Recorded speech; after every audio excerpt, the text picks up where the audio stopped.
Okay, good afternoon, everyone. I'm hoping that we're live and that you can both see and hear me. Today, we're going to be looking at Euclidean geometry.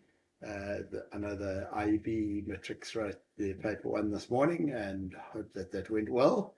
But irrespective of how it went, you now need to put that behind you and focus forwards on your upcoming subjects and don't leave it too late before you start looking at paper two. Right, today's one of the important paper two topics, and that is Euclidean geometry.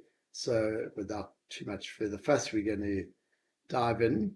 Just first up, just a reminder for those of you who are joining maybe for the first time as to how this works. We put the questions that we're going to be dealing with up on the simi.education website. You access it just by going simi.education into your browser, and you can access the questions beforehand. You'll get maximum benefit out of these sessions if you've attempted the questions before the session.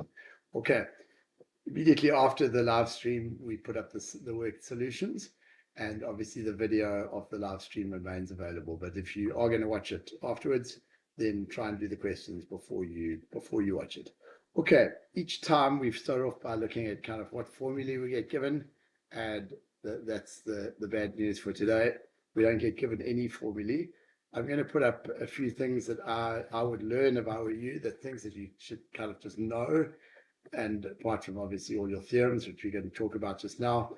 But the conditions for congruency, four of them: side, side, side, side angle, angle, angle, side, and right angle, hypotenuse, side. Not often asked, but it is important to just bear it in mind.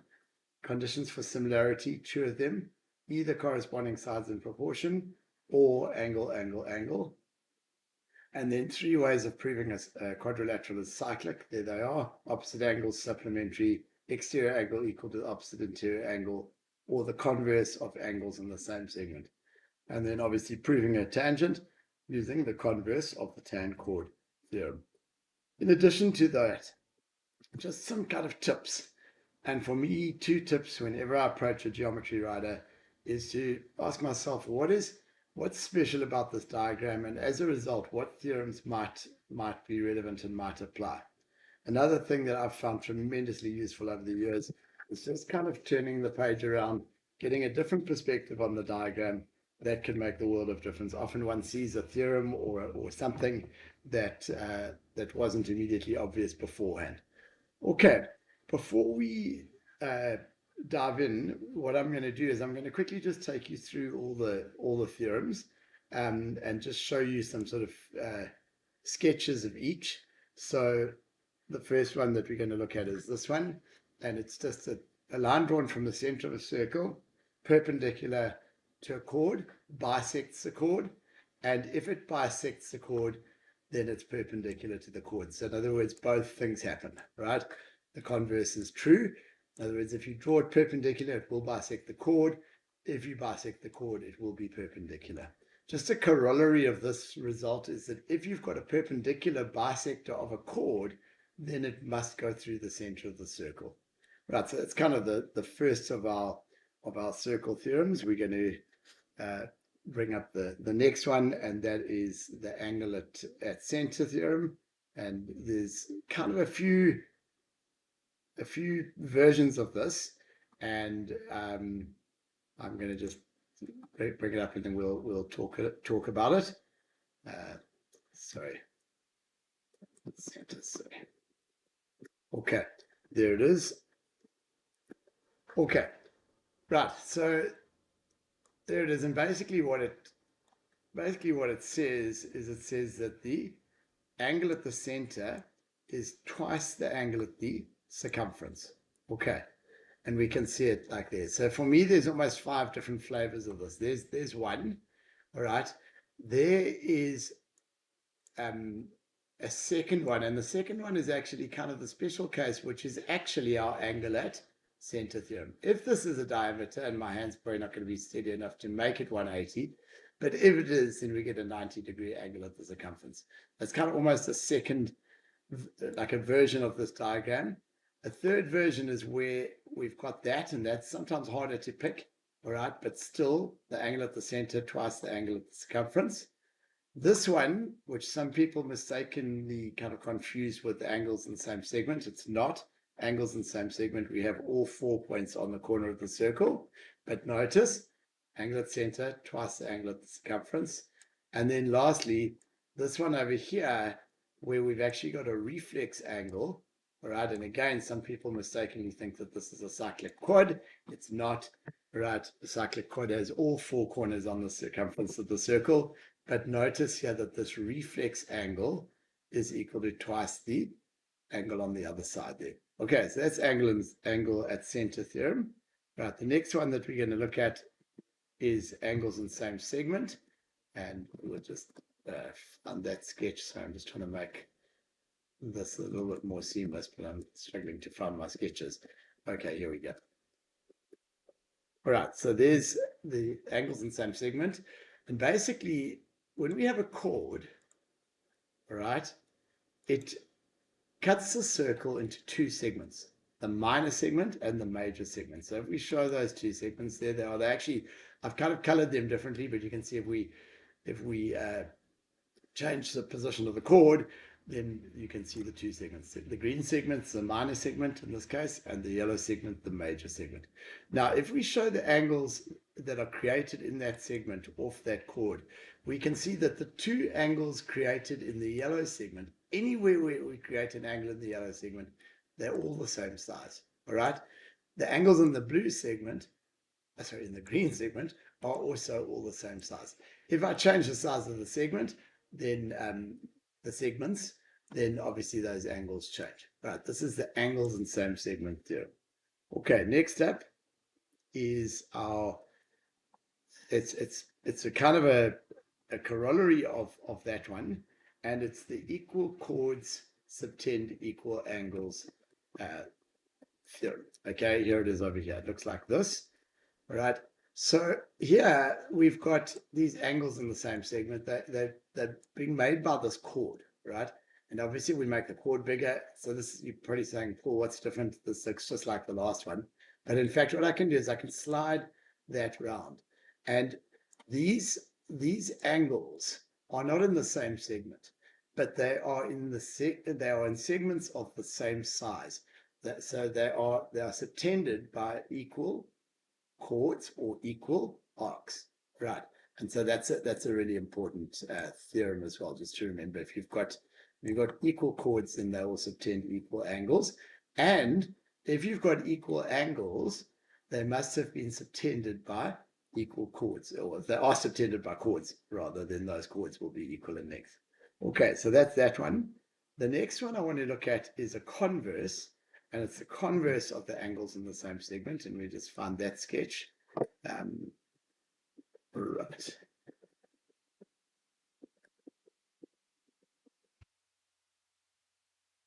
Okay, there it is.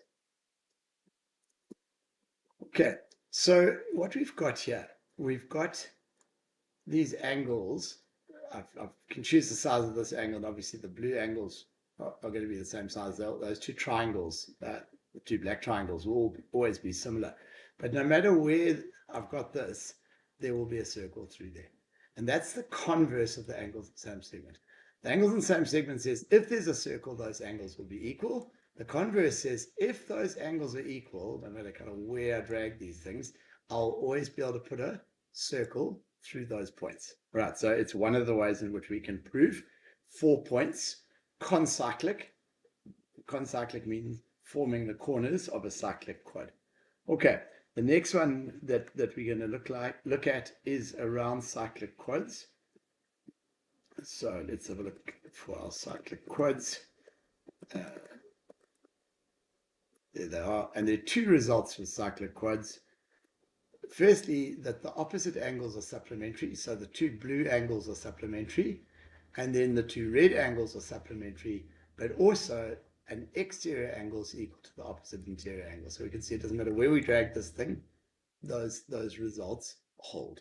Okay, the exterior angle is equal to the opposite interior angle, and the opposite pairs of angles are, the interior angles are supplementary. Okay, next up is the converse of the cyclic quads, all right? And I'm going to show you that sketch. And that sketch looks like this. So I've got too many sketches, but I do want to show them all to you.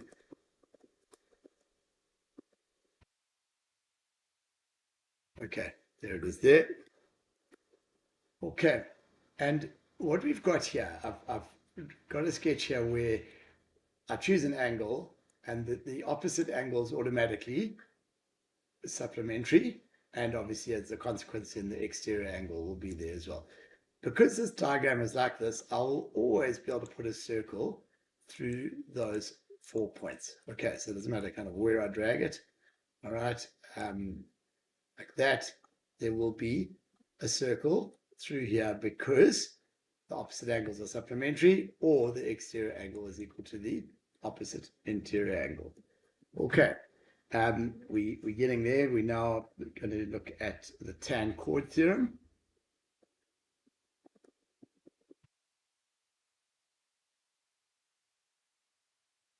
There it is. Okay, and what it says is that if we've got a tangent, then the angle between the tangent and the chord is equal to the angle that that chord subtends kind of on the other side. So those two pink angles are equal. Sorry, moving the wrong sketch. And obviously the two green angles are equal. Notice as I move this green angle, it's not changing. It can't change because it's got to be the same size as this one. All right, but also all these angles, all these green angles are in the same segment. Notice that the pink angles are changing.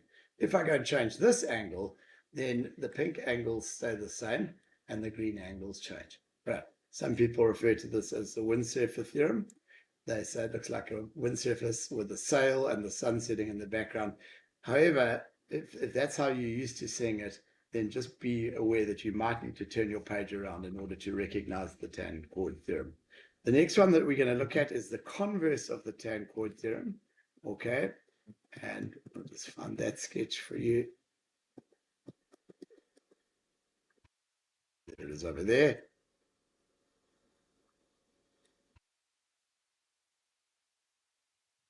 And what we've got here, this line is clearly not a tangent at the moment, but if this angle was to equal 46 degrees, then we would have a tangent. So I'm just going to gradually increase that angle. There we can see we've got a tangent. Now we don't have a tangent. Okay, so no matter where, obviously I can drag that around, all right? And in fact, if I drag this until such time as I get a tangent, you'll see that when I get a tangent, those two angles will be the same. I might not be able to actually do it like that. There we go. There they are. All right. Okay. The next one is, so that's the converse of the tan chord. The next one is the proportional intercept theorem.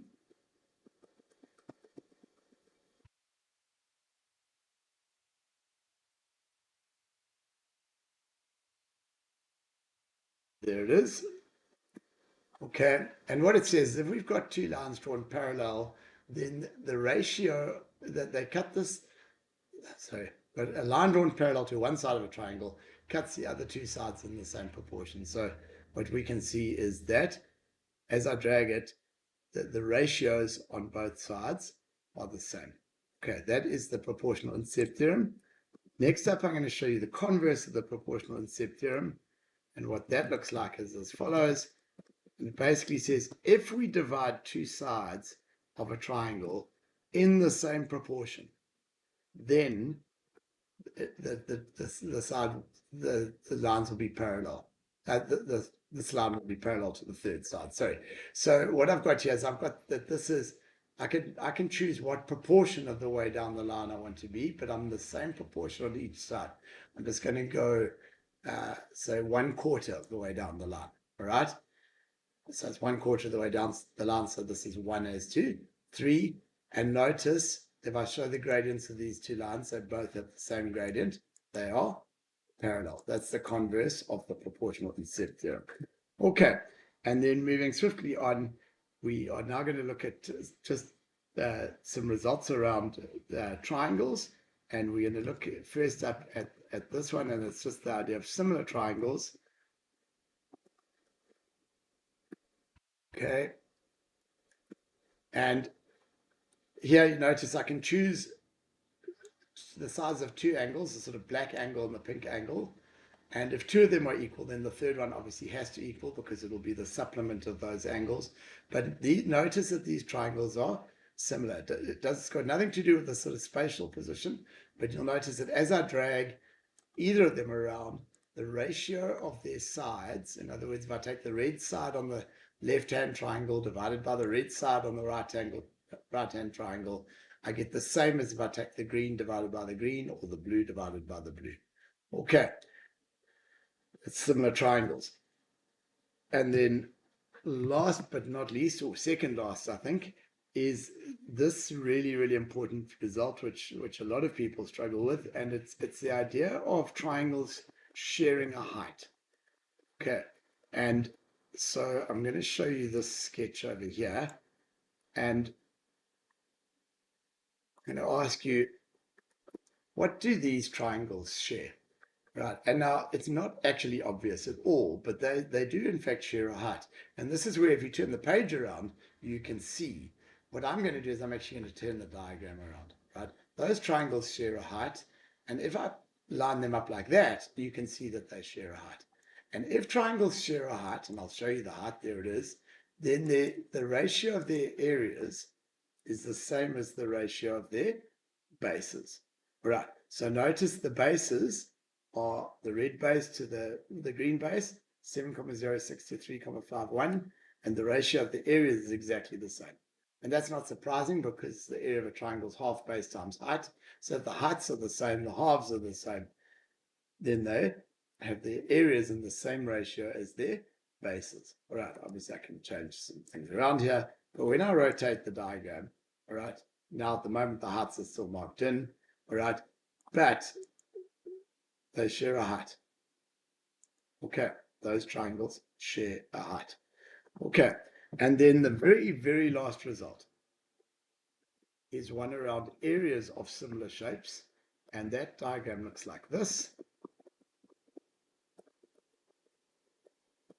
Okay, so what we've got here is we've got a rectangle, and I'm going to scale it with a scale factor of 2. Right, now when I scale it with a scale factor of 2, these two shapes are similar, but in fact the areas are not twice as big, the areas are 4 times as big. So if the sides are on the ratio 1 as to 2, then the areas are on the ratio 1 squared as to 2 squared. In other words, 1 is to 4, right? Notice that this thing would actually fit in twice across the top, but also twice in the height, which is why it's actually the blue one's actually a quarter of the size of the gray one. Okay, if I made the scale factor down to a half, all right, and you square a half, you'll get, sorry, a half, square a half, you'll get a quarter. And so now the gray one is a quarter of the size of the blue one. If I make the scale factor 3, all right, then 1 squared is to 3 squared, 9. 9 times bigger. All right. What we can show, and I think this is quite a helpful sort of picture a projector globe and a solid shape here, and then this is the shadow on the wall. All right. I'm showing it to you for rectangles, but in fact it actually doesn't matter what shape it is. These shapes are similar, all right? And if their sides are in the ratio A as to B, their areas will be in the ratio A squared as to B squared. Okay, notice at the moment the scale factor is 3. In other words, each side on the gray one is 3 times as long, but the areas will be 3 squared times as long. Okay, right, so we're now going to dive into solving some problems, and let's do that without any further delay because time is marching on. But I think that well, I hope that was a helpful sort of overview of all your kind of results. Okay, so now we're gonna dive in, but before we do, I just want to give you a strategy with dealing with ratio. Right, ratios on diagrams, and seem to be missing my pens, so I'm hoping they're going to appear shortly. But what what is really, really important is that if we've got a ratio, right? So for example, over here, we told that my pens have arrived. We told that AB to BC is 2:3. Don't go and write 2 and 3 here, right? Because it also says then that kind of BC to CD is 6:7. Use the variable. What the variable says is that the ratio, the relationship between that is to that is 2:3, right? That's the variable allows us to put a sort of length on the diagram as such. We also know that BC is 6:7. Now I'm going to use a different variable, right? What that allows me to do now is it allows me to actually sort of work some stuff out. What this question is asking for, it's asking for what's the ratio of this yellow piece as to this green piece. Okay, and we can get that now by realizing that in fact 3p and 6m, these are lengths. This is a length of 3p, this is a length of 6m. Those are obviously the same. So 3p is equivalent to 6m. And that means, in fact, that p is equivalent to 2m, dividing both sides by 3, right? And if p is equivalent to 2m, then this piece of line is actually the same as 4m, because it's 2p. And now, this ratio of AB, the yellow piece, to the green piece, is going to be 4m as to 7m. And notice that the m's actually divide out, and I get 4 as to 7. Okay. I can also obviously find AB as to AD. AB as to AD will be, well, AB is just 4m.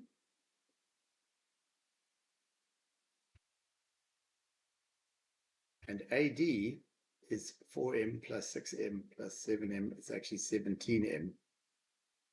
And this time I get 4 is to 17. Okay.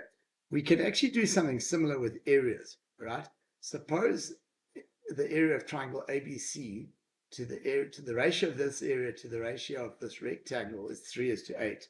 Then I could actually go and write on here. I can say, let's let this piece be 3a and this piece be 8a. All right. Then we're also told that the ratio of the rectangle is actually to the rectangle to DEF is actually 2:3. So I'm now going to say, well, that's like 2m and that's like 3m. Okay. And now the question asks us to find, for example, the area of this yellow triangle at the end here, ABC. All right. In fact, to the other triangle on the other side, the green triangle, DEF. Okay. And I can actually easily do that now. Very similar idea to what I did just now. I can convert the sort of m's and the a's, right? 2m is 8a. 2m is equivalent to 8a. So in fact, m is equivalent to 4a, right? And now I can write these bits on here in terms of a. This is obviously 8a. 3 lots of m is actually going to be 12a. So I can actually now write that in there as 12a. And now I can get the ratio. For example, the area of this yellow triangle to the other one will be 3:12. And 3:12, just like a fraction, we can divide both sides by the same amount, 1:4. What 1:4 means is that the green triangle is actually 4 times the area of the yellow triangle. Okay, notice, and I've done this with intent, that we can write ratios as kind of with colons, or we can write them as a fraction. So the area of the entire sort of left-hand piece here, ABDEC, well, that's obviously 11a. All right, as to the green triangle on the other side, 11a as to 12a. All right, and once again, the a's will divide out, okay, and I get 11 as to 12. 11 as to 12, very similar, but the top is actually slightly smaller than the bottom. In other words, the shape on it's actually all now this shape that I'm talking about. I'm talking about all of this. The yellow as to the green, right? The yellow is just a little bit smaller than the green, 11 as to 12. Okay, now we're diving into solving some questions. Okay, and remember my sort of strategies. Firstly, look at what we're given in the diagram. Okay, what I'm seeing here definitely is a tangent. I'm also seeing a diameter. And make sure you read the writing at the top. Right, so I'm seeing a diameter and I'm seeing a tangent. Now it says determine with reasons the size, the magnitude of these things. Okay, angle BCD, well, that's coming off a diameter. That's just going to be 90 degrees. And our reason is going to be angle and semicircle. Okay, angle A1, well, angle A1, and often we lose sight of some of the sort of simplest ideas. Don't forget about radii being equal in length, right? So what we've actually got here is we've got an isosceles triangle, okay? So let's write it down neatly. OB equals OA, radii, right? And then therefore A1 equals B1 equals 38 degrees, right? And our reason is angles opposite equal sides. Right, we can also write isosceles triangle. Okay, and then angle O2, well, angle O2, and I know most of you are going to work out O1 and these angles of triangle, but in fact, angle O2 is an exterior angle of the triangle. So O2 will just be the sum of A1 and B1. Angle O2 is actually going to be 76 degrees.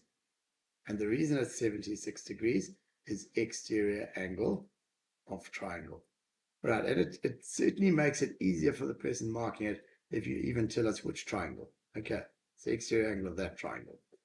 The last, not the last one, but the next one, in fact, it is the last one on this one, is what size is C4? And the one result that we haven't used yet is the tangent, and indeed C4 is equal to 33 degrees because it's coming off this chord over here.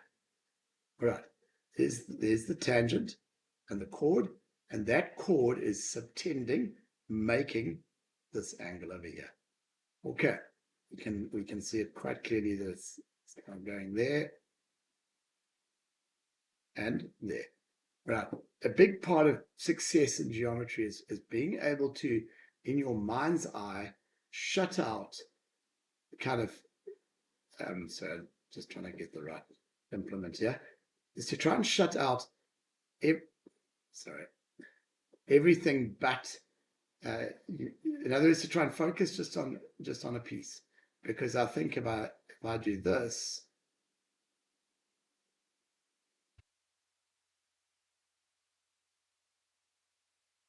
but I think you can quite clearly see now tan chord. It's like screaming out now as tan chord.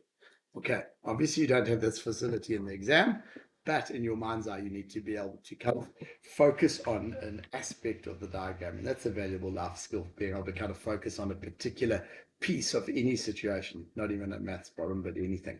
Okay, question number 2. This is a similarity thing or a proportion thing, and it tells us that AF to FD is 2:3. Now I'm not going to, oh goodness. Okay, I'm not going to write 2 on there, but I'm actually going to write, say, 2P and 3P.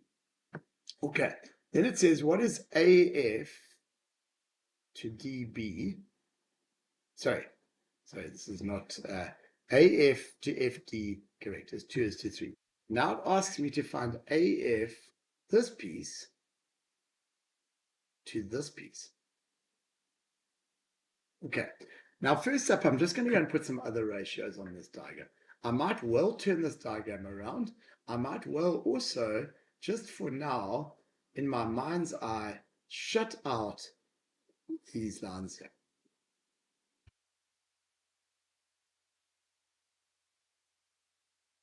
Right, and if I do that, then I think we can quite easily see the proportional intercept theorem over here. I'm going to put them back, right, because we are going to need them. But I'm hoping that you're okay with me writing here 2m, sorry, 2m as to 3m.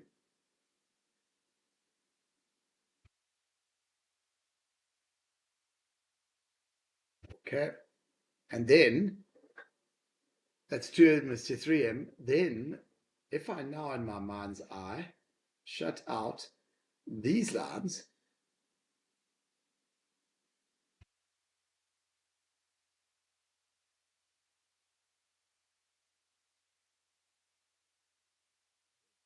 so going to be 2 as to 3. So I'm just going to put those lines back. And what I'm going to tell you is that this is like 2g as to 3g. Okay. Now, exactly what happened when we were doing that sort of little bit of an intro up front, we can actually now compare and sort of trade in, if you like, G's for P's. Okay. So, because what we know on the diagram now, and I'm not writing this up neatly, the actual worked solutions are available for you to look at in terms of exactly how it should all be written down. We now know that 5p is equivalent to 2g. And that means that g, if we divide both sides by 2, is actually 5 over 2p, right? So 3g, this piece, is actually 15 over 2. Lots of p. And now the ratio of AF to DB is going to be 2p as to 15 over 2p. Right? And what happens here is that the 2's divide out, so the p's divide out, they always will, and we get 2 divided by 15 over 2. 2 divided by 15 over 2 is the same as 2 times 2 over 15. It's actually 4 as to 15. Okay, obviously, one needs to write that out properly in full and give the reasons, and the reason that I've used repeatedly here is proportional intercept theorem. And really good idea to specify the parallel lines that you're using. The other name you can say is line parallel to one side of a triangle, right? And then it's actually a good idea again to give the parallel line. Okay, the next one asks us to find the area of AFE. So we're talking about this area here, this yellow triangle, this little yellow triangle, all right, to this green triangle over here. The yellow one to the green one. Right. Now, what do those triangles share? And here's the thing. They actually share a height, right? Almost looks like that line FE might be that height, right? If that was a 90-degree angle, that would be the height. It doesn't have to be at 90 degrees. If you turn this around, I think you'll see why they share a height. Okay, in other words, if you turn the diagram around. Okay, and triangles that share a height have their areas in the same ratio as their bases. So in other words, the area of the yellow one to the green one is actually going to be the ratio of the bases. It's going to be 2p is to 3, it's going to be 2 is to 3, and our reason is shared height. Okay, now the next one is asking for the area of the little yellow one to the entire triangle. Okay, now I'm going to look at, and I'm not going to, as I said, I'm not going to prove it in detail, but this triangle over here, all right, it's going to go, this kind of red triangle, in other words, both of those two together, is similar to the big triangle. Always will be when we've got the proportional intercept theorem, okay? This angle at the top here is common, and then this angle over here is a corresponding angle with this one on parallel lines, and likewise, this one over here is going to be a corresponding angle on parallel lines there. So those two triangles are similar. Now, what do we know about the ratio of the areas of similar triangles? They'll be in the square of the ratio of their sides. Okay, this triangle's sides are 2 as to 5. All right. If we look at the red triangle to the whole triangle, the sides of ADE, all right, as to the whole triangle ratio 2 as to 3. So when we square that up, sorry, 2 as to 5, 2 as to 5, When we square that up, the areas are going to be in the ratio 4 as to 25. That's 2 as to 5 squared. Okay, we get 4 as to 25. Now, that means that if, for example, I'm going to put some areas on here. Right, remember this was 2 as to 3. So I'm going to let this be kind of, say, 2a and 3a. Right? I'm going to let this whole triangle here be, for example, 4p as an area.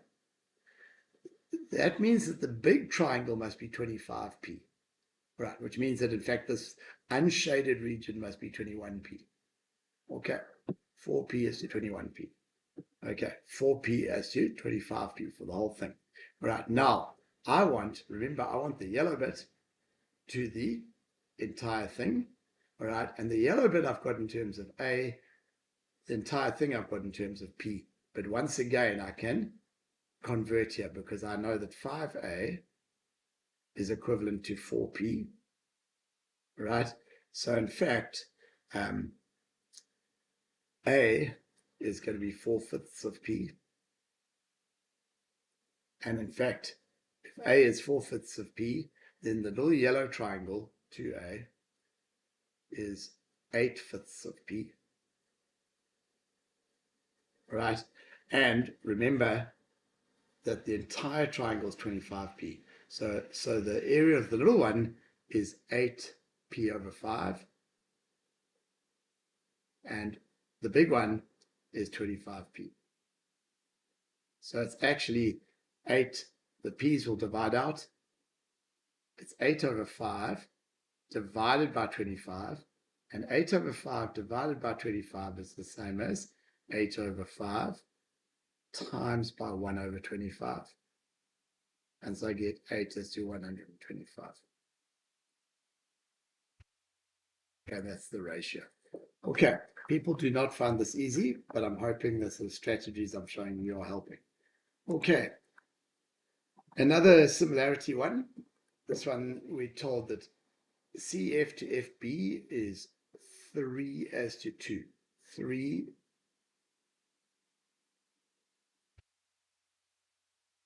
as to 2. Okay. Then it asks us for AD to DC. AD to DC. Okay, and kind of a similar example to the one we've just looked at. If this is 3 as to 2, right, then this here on this side is going to be like 3 as to 2. I'm using these parallel lines. So in other words, in my mind's eye, I'm shutting out this line.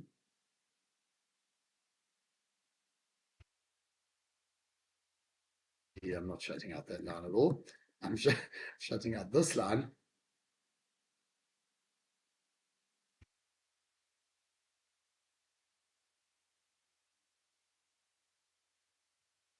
Okay. Right. Now, what I know also is that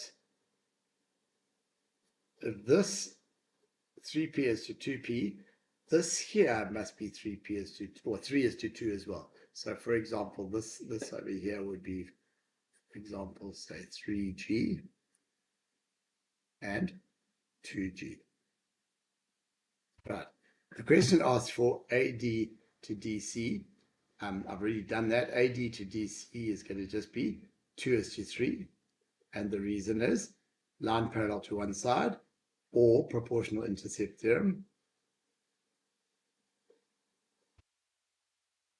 I think you could practice list which sides we're using. We're using AB parallel to DF. Right, the next question asks for the area of AFD, which is this kind of black stripy triangle, to DFC. Now DFC is this triangle over here. the black and the red triangle share? Yep, they share a height. The height would come down here somewhere. Easier to see if we turn the diagram around. Okay, they share a height. Because they share a height, the areas, the black triangle to the red triangle will be in the same ratio as their bases. In other words, 2p is to 3p. In other words, 2 is to 3. And the reason is shared height. And then the last question, which I think I was sort of gearing up for just now, is what is EF, that piece, to that piece? Well, again, it's going to be a question of changing EF, which is currently being expressed in terms of G, into M's. All right. And we know, thankfully, we know that from here, we know that 5G is the same as 3M. And if 5G is the same as 3M, then G, 1G, is the same as 3/5 of M, which means that 2G is the same as 6/5 of M, all right? Which means that EF is 6/5 of M to FB. If B is this piece is 2M, all right? And I can divide out the M's. I can divide both sides by M, no problem, all right? And now if I want to sort of get rid of the fractions, I can multiply both sides by 5. So I'm actually going to get 6 as to 10. All right. 6 as to 10 can actually simplify. It's actually going to be 3 as to 5. Once again, I haven't written that up neatly here. It is in the sort of fully worked solutions which are available online. Okay. This question now, we've got two tangents here, and we should know something about two tangents. Let's mark that on straight away. When you've got two tangents, they are equal in length. Right, now this asks us to prove that CD squared is dm times AD. Right, it suggests, I think, that we're going to need to use some similar triangles. It's a slightly tricky question because it's not scaffolded for us. They haven't told us what to prove similar, but I can see that if I sort of pull this apart and kind of play around a little bit, if I wanted to get CD squared, I would actually ideally I'd want CD on the top of the one and on the bottom of the other, and I might want like a DM and maybe an AD, DM and AD. And I'm now going to ask myself, is CDM a triangle? Yeah, CDM is a triangle. It's actually this triangle over here. I think I really don't want it to be colored black. I think I'm going to go with yellow. All right. So we talk about this triangle over here, this yellow triangle. And let's see if we can prove that similar to another triangle. Now, in fact, we could prove it similar to CAD. And I think that's going to be quite easy to do, because if we prove it similar to CAD, so I'm talking about this.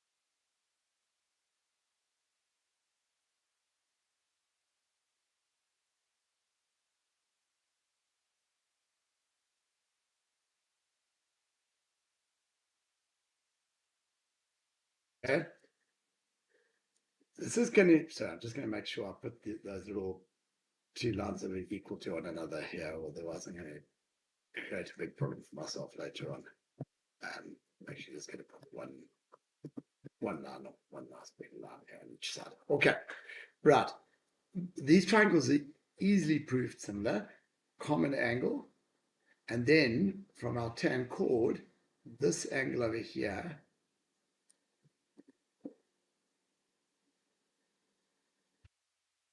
this angle over here must equal this angle over here. So I've got two angles. The third angle in each triangle, and I'm going to show you which angle that is, that's this angle over here, that must equal the third angle in the big red triangle, which is obviously this over here. Okay, so the two triangles are similar. I'm going to write them down. I'm not doing it as I'm not writing it all out fully. But triangle, triangle DCM is similar to triangle D. Then I went to the one with the red icon, so I must go to A, and then I must obviously go to the third one here, which is C. And the reason for that is angle, angle, angle. I would have written down those angles as being equal. Now, because these triangles are similar, I can pull out some ratios. And remember, it's really important that we list the triangles in the same order, the same corresponding order. So DC over DA, for example, would be the same as, now I want to get the other DC out of here. So I must, in fact, take DM over DC. The reason I'm allowed to pull ratios out is because these triangles are similar. So I write just similar triangles.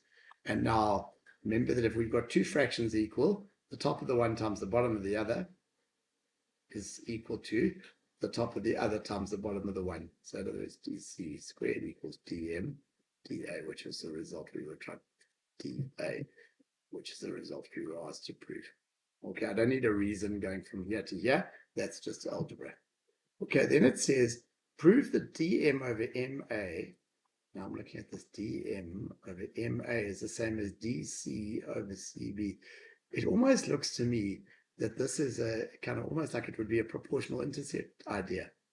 Okay, because if these lines were parallel, in other words, and I'm going to take to this stuff with the rubber and get rid of a whole lot of stuff here now. If this line, if these two red lines were parallel, then this result would follow directly. It's going to show it to you again. It says, prove that dm over MA is DC over C. So in fact, if I can prove the red lines parallel, then I will have done it by means of the proportional intercept theorem. Now let's just remind ourselves what we know here. This is equal to this because of tan chord. This here, all right, turning the diagram right round, this one over here is actually equal to that because of tan chord. Okay, but these two are opposite equal sides. So C2 and M2 are actually going to be equal, all right? But if these two are equal, these are alternate angles. And if these two alternate angles are equal, then these two lines are parallel. And if these two lines are parallel, then DM to MA will be equal to DC as to CB, proportional intercept theorem, MC parallel to AB.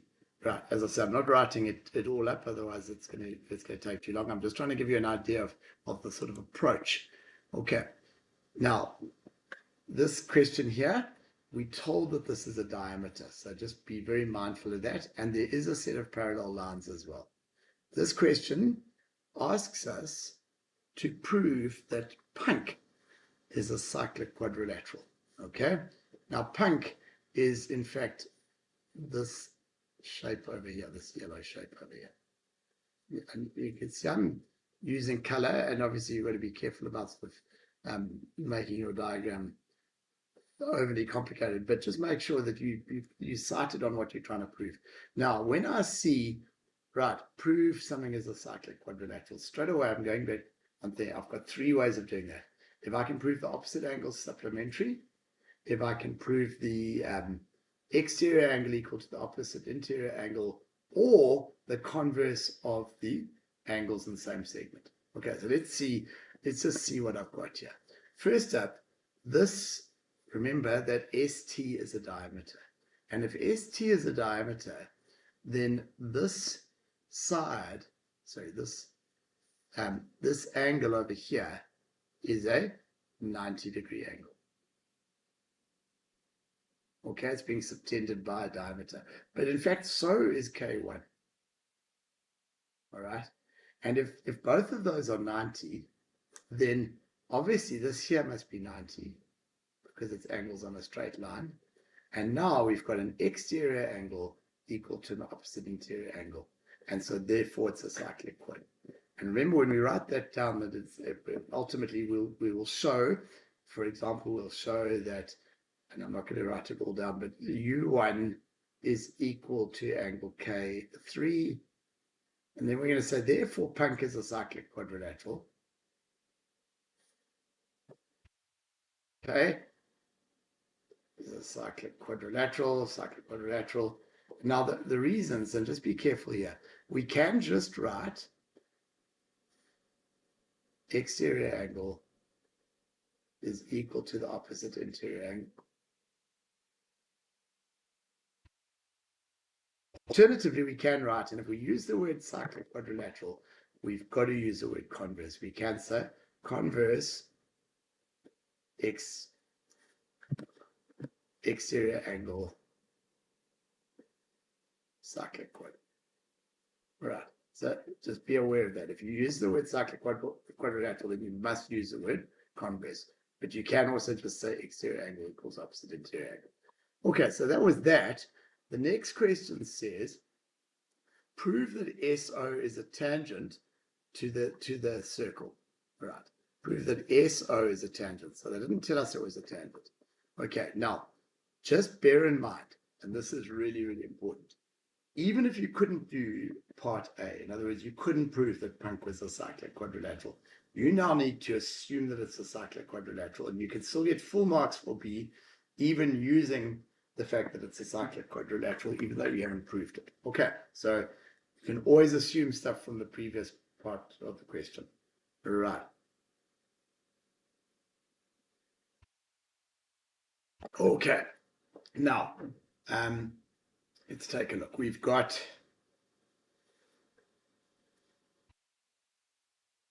prove a tangent. Now, if it is a tangent, then T1 must equal S1. So in fact, that's what I need to try and prove. Right. People often ask me kind of who uses this stuff in their professions. Where will I use cyclic quadrilaterals and tangents and things? And the sad reality is that actually probably the main profession that uses them is maths teachers, okay? And that does beg the question, well, why do we teach you guys this stuff? But actually, it's great stuff for teaching thinking. That's the only reason we teach it to you. We're trying to teach you how to think, right? And what we've realized now, sort of, if I can prove that S1 is equal to T1, then I've done it, okay? Now let's see if I can prove S1 equal to T1. So I'm actually going to just, at the moment, just sort of scratching around. I'm using a pencil. S1, let's see what I can find equal to S1. Oh, well, it's on these parallel lines. In fact, S1 is actually equal to that, all right? Alternate angles on parallel lines. But remember that this thing is a cyclic quad, this yellow thing, even if I couldn't prove it. And because of that, this angle over here, whose name I'm missing, P1 must be equal to K2. Angles in same segment in the cyclic quad, in the yellow cyclic quad. But P2 is actually equal to T1. Okay, so I'm just going to say it again, and I'm not going to write it down, but I'm going to say it exactly as I would write it. S1 equals P1. Alternate angles, OS parallel to PN. But P1 equals K2. Angles in same segment. But K2 equals T1. Angles in same segment. Therefore, S1 equals T1. Therefore, it's a tangent, and the reason it's a tangent, converse tan chord. Converse tan chord. Okay. Right. So that's question number, I think that's the end of that question. It is. Let's look at question 6. Much simpler question by comparison. Cyclic quadrilateral. We've got some angle sizes, and we just asked you to find the sizes of some angles. This is 108 degrees. Angle Q will be 72 degrees. It's the opposite angle of cyclic quad. Okay, they're supplementary. So this is in fact 72. Then asks for angle R2. Right. Now, R2 equals P1. Angles opposite equal sides.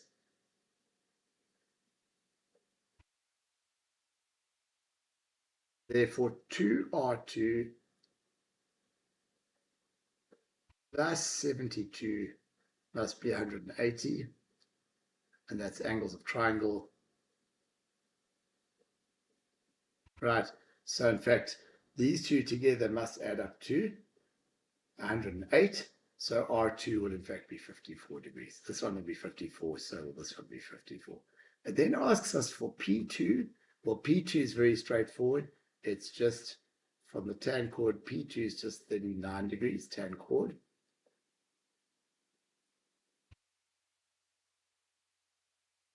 Right, and then it asks us for R3. Right, now R3 is, so we know that this is 39. 54 and 39, these two add up to, I think that up to 93. Yeah. Okay. And R3 is an exterior angle of the cyclic quad. So in fact, R3 will also equal 93 degrees. So we must just explain that R3 equals P1 plus P2 equals 93 degrees. And the reason, exterior angle, cyclic quad. Okay, and that's the end of that question. Number 7, right? We've got various bits and pieces here. We're told that it's tangent. It says y is P2 equal to y, right? And the reason that, it says y is P2 equal to y, right? P2 is this angle over here, and P2 comes off a chord of the same length, right, as S1. Sorry, I'm getting myself in a tangle here. Yeah. Sorry, P2 is equal to Y because they are in the same segment. They're both coming off chord SQ. I'm going ahead of myself. Okay. Angles, same seg.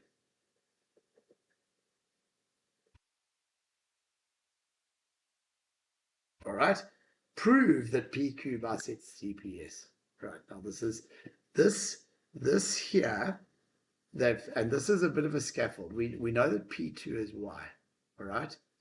Now this angle over here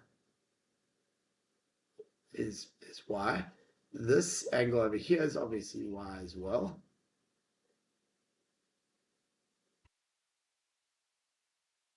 All right.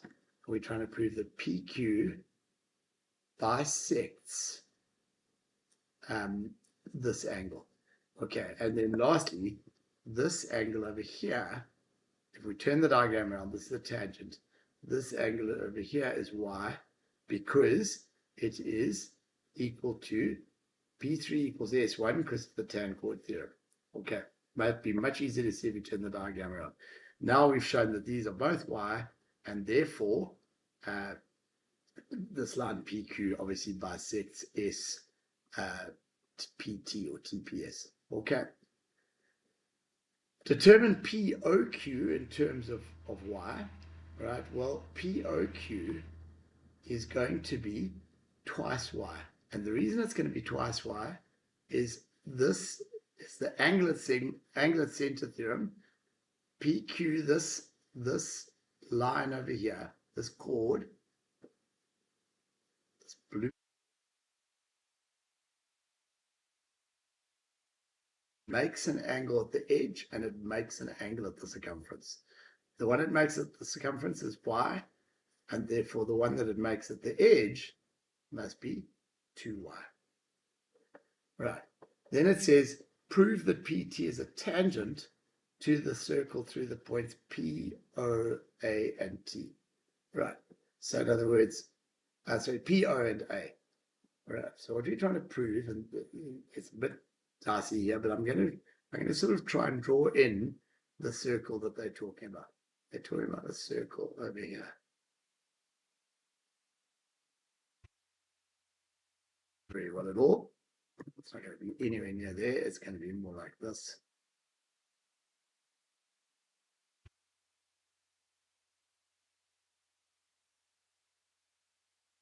Still not very well drawn. But what I would need to do, I would need to prove, if we look at it, I'm just going to run out this tangent, this chord. Ourselves that this is actually y, and that this over here is y, right? And if we look at our circle here, this is the chord.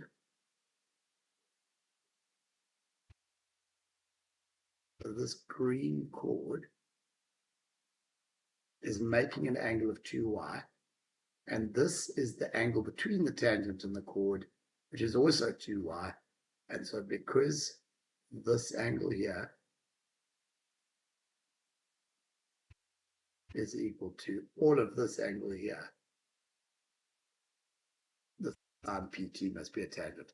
Converse, tan chord. Okay, it is all written up neatly in the solutions. All right, question 8. This one asks us first up, tells us that there's a diameter. As soon as we know there's a diameter, this must be a 90-degree angle. Right? First up, it asks us to prove that this thing's a cyclic quad.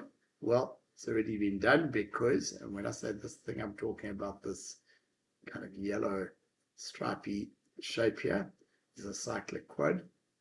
Indeed it is, because exterior angle equal to opposite interior angle. Okay? Determine with reasons n1 in terms of x. Right. This is x. This is x. This is 90. This must be 90 minus x. Angles of triangle. But n1, if we turn the diagram around, we'll see n1 is also going to be 90 minus x. The reason being tan chord. Then it asks us to prove that triangle KTP, the little triangle at the end, is similar to the big triangle. Okay, now that's not too difficult to do because, in fact, KTP has got a 90-degree angle and it's got a 90 minus x.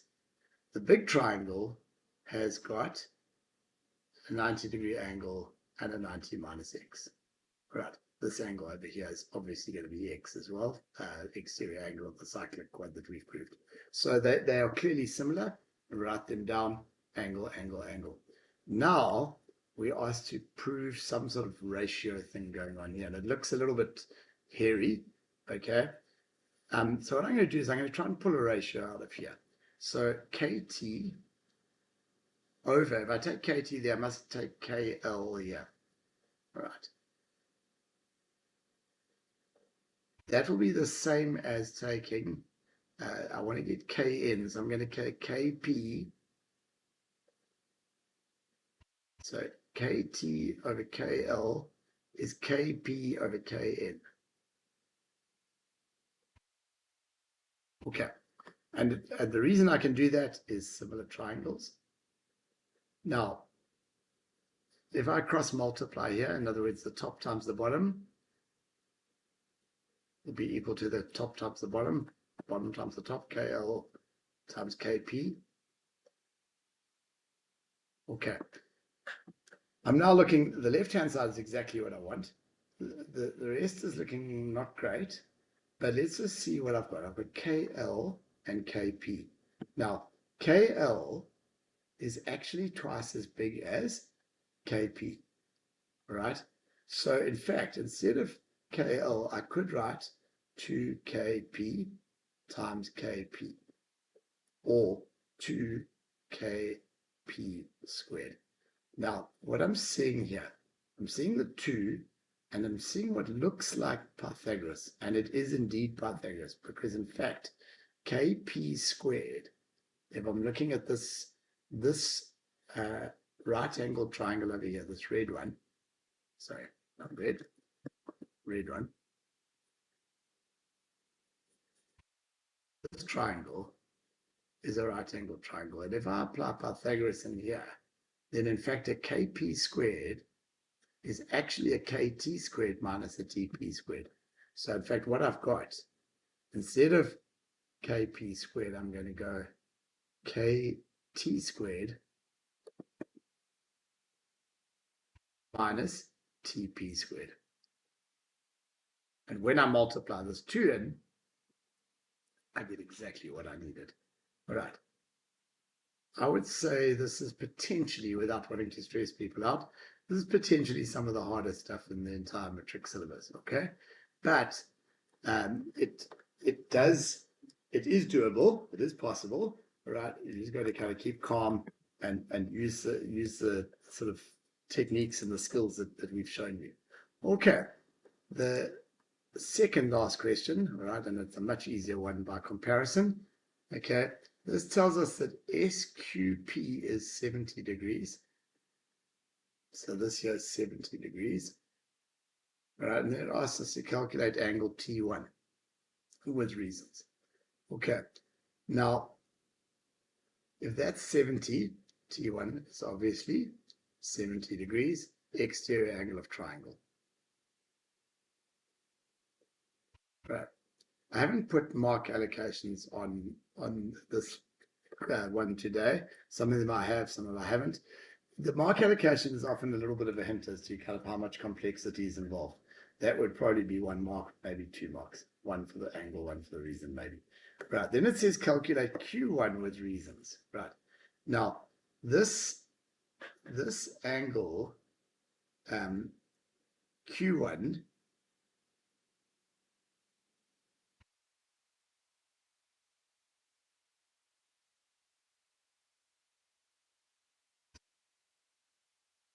temporarily, I hope it's temporary. Right, I've seen how to do it. These two chords are equal.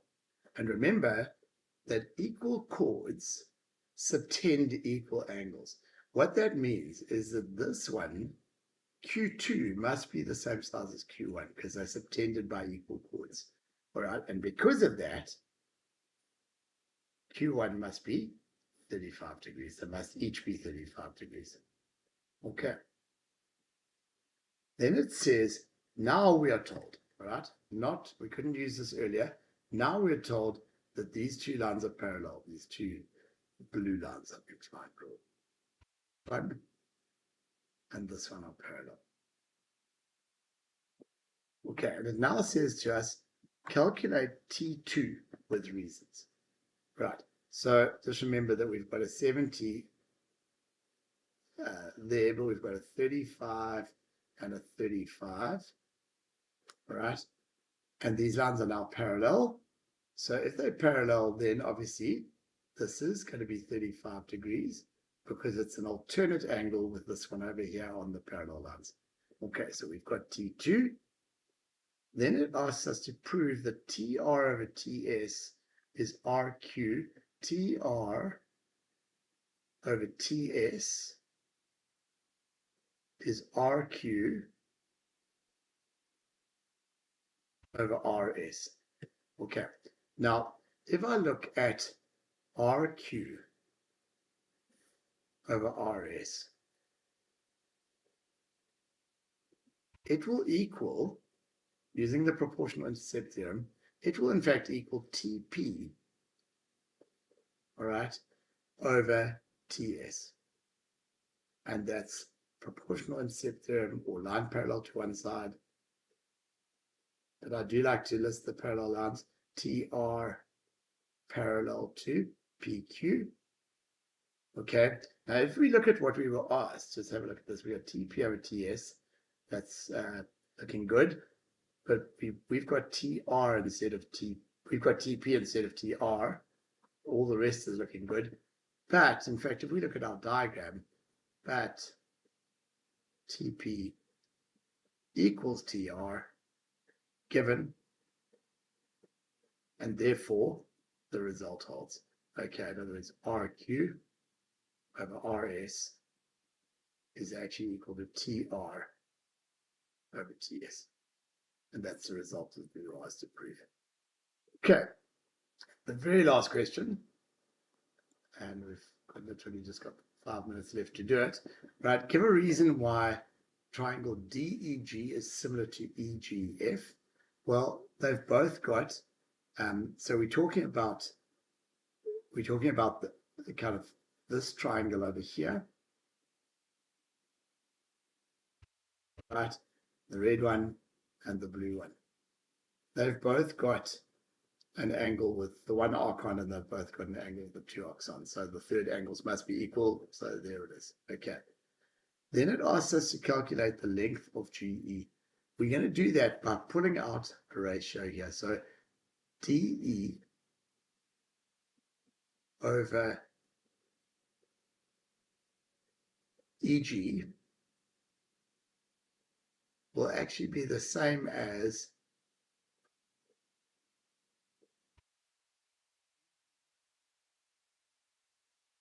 over GF. Similar triangles.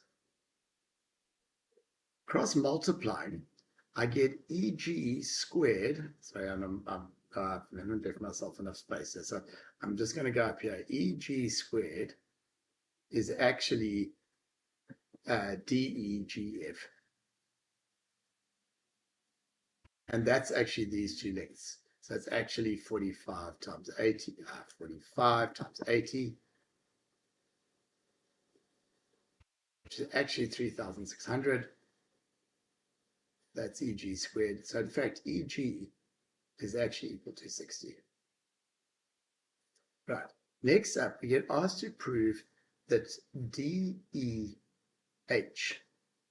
and so I'm going to just get rid of this shading that I put in here. DEH is similar to FGH. Now, DEH is this little triangle over here, and FGH is this red stripy one over here. Now, this one has got, obviously what they've both got is alternate angles. Okay. This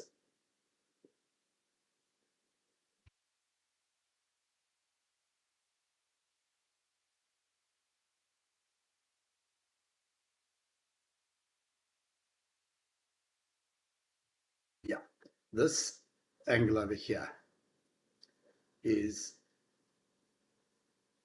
the balance. Okay. If we look in this big triangle, we've got the one arc angle and the two arc angle. So this, if I just call these, so if I just call this, say, X, and this one Y, this is going to be 180 minus X minus Y.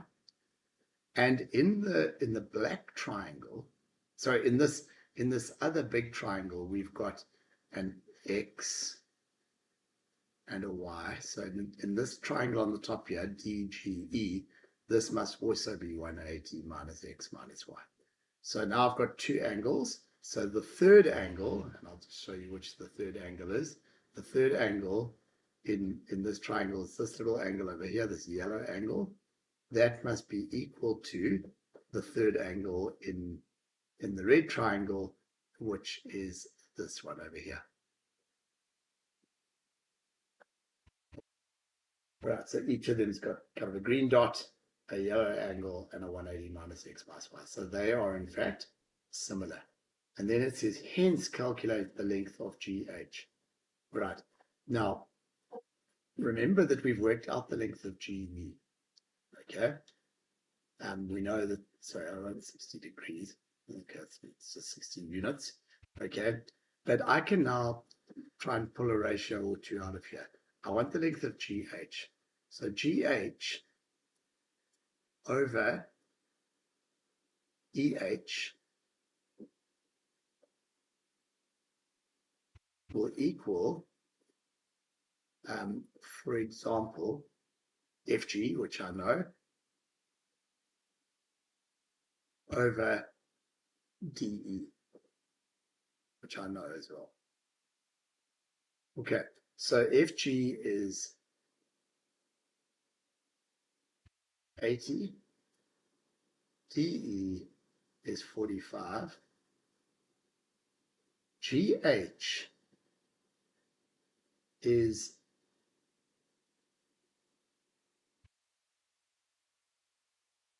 GH is 60, the whole thing 60, EG is 60 minus EH. All right, and EH. There's only one variable left in here. Okay, and if I can work out the size of EH by cross multiplying, I can then get, if I know EH, I can just subtract it from EG to get the final length. Okay, all right, I'm going to stop there. I'm hoping that that was useful. It's quite a hard one to teach remotely, and but I hope that the session was useful nonetheless.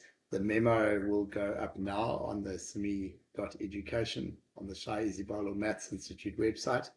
And yeah, just if I keep making this appeal, that if this stuff has been useful, please let me know. I'd love your feedback. I'd love info as to how I could improve it. I know it won't help you, but how I could improve it for future generations of matriculants. And then yeah, just keep working hard. Geometry, well, with all maths, but it's maybe especially with geometry, it's all about practice. It's really, there's no substitute for just doing loads and loads of practice. Do as many past papers as you can find. Okay, if you're finding this useful, please like, share, subscribe, and yeah, get other people using it. So thanks very much for joining me. Cheers.